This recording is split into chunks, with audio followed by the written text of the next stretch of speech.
You've had your 4-year term, Right. your first 3 years kind of under your belt. You've got 1 more year ahead of you. So I want to talk about a couple months ago at the Board of Selectmen meeting, you set out an agenda for what you wanted to do this year. Right. And when you ran, you set out an agenda for what you wanted to do when you were in office.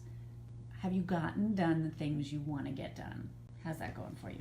So anybody that followed the campaign or looked at my campaign website knows that I put together a very detailed set of goals with very detailed steps underneath it as to what I wanted to accomplish. And actually happen to have that here because I keep it right here by my desk, and I go back, once a quarter or whatever, and see how I'm doing on the progress. And you can kind of, sorry for the visual, but you look here, green means that I've accomplished it, yellow means I'm working on it, red means I haven't done it at all, and I only have one area where I feel like I haven't really done anything in that regard.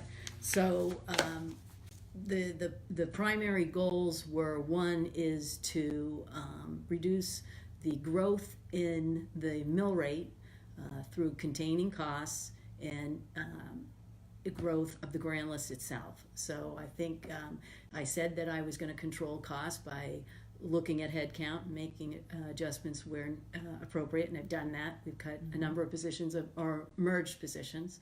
The other was to share services with the Board of Ed, which we've done with the facilities director position and the CFO position. They're now shared between the Board of Ed and the town. And the other area was sharing services with other towns. So I focused on those first 2 areas first. Now I'm focusing on that. I'm working with one town in particular. We've decided that we're great partners. I don't have anything I can announce today, but I hope that there'll be some things that will be announced, fairly quickly and definitely in 2019. I really think that's where we need to go. We can only, in order to have the same level of safety in town, the confidence that somebody's going to be there if you have a fire or if you have an emergency, to have the streets plowed as quickly as we want to get them plowed and done as well as we want them done.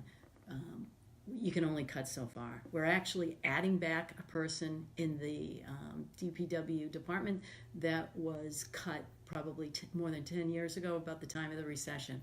So I think we've done what we can do here, and in really the future in cost savings is to share certain services with other towns.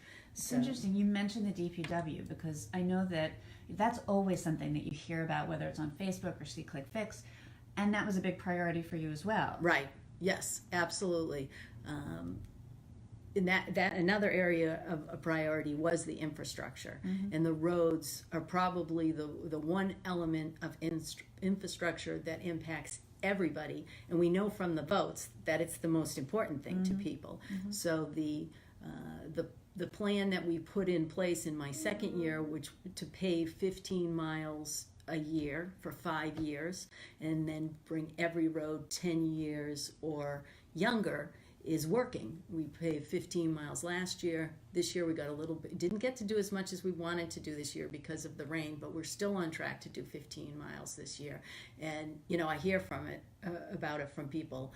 People are happy that we're getting that done. So I think you're really, in driving these roads, you really understand the importance of the DPW department and getting that work done.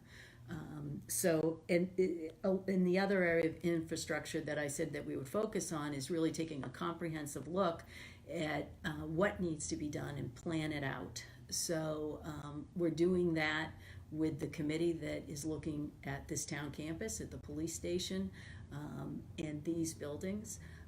We have the Fire Station 2 committee, but also what I said is I want to minimize borrowing. And that's part of why you look at everything on a long-term basis, and you look at everything critically. That's one of the reasons that we have that space at Comstock, that building's been renovated. The systems in there are new. but we have a good amount of underutilized space there or not utilized space. And so that's really kind of the concept of looking at these problem buildings here, and rather than renovate, can you move some people up there? So that's all kind of falls under that same umbrella. Look at your infrastructure. How do you fix it? But how do you minimize what you spend? Will that be part of the discussion for the town budget this coming year? The town budget this year, I hope to have a longer term analysis for that budget this year. Hopefully we'll get there. But we have one of the other things that I've done that I didn't expect to do was I joined the executive committee of the Western Council of Governance. I don't know if everybody knows, but in Connecticut there are these different regions. There's 18 towns and cities in what we call WestCog, and it was specifically because of infrastructure and transportation issues that I got involved with at that level, because there's state money that's available, and if you're in the executive committee, you'll learn a lot, and you see the access right away. That's how we're looking to fund the pedestrian bridge, is through a low SIP grant that would come through the Western Council of Governance. And so we talked about a board of selectmen meeting, we've applied for it, and we'll see if we will get that. Okay.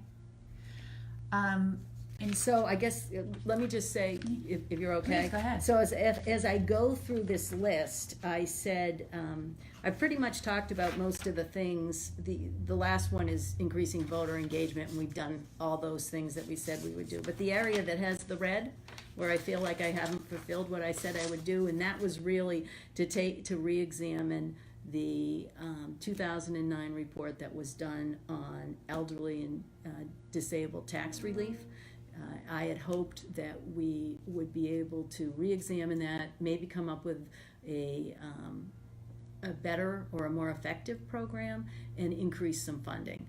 But it was clear that we couldn't increase the funding. You keep waiting for something better to happen to open up some funding. So I do want to look at that this year, whether or not we would have additional funding in the 2020 budget. It's going to be a very, very tough budget, but at least start laying the groundwork for some kind of an analysis of it, and what could be possible. We have done some things for seniors.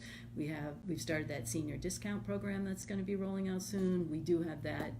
We rolled out the discounted prescription plan, which is eligible to anybody in town, but we expect that it's going to be used by some of the seniors if they don't already have coverage. And we did budget some additional expense for them. And the state in April announced that they were stopping their funding for senior tax relief, and we did pick that up as a town. But that's one area that I have to work on.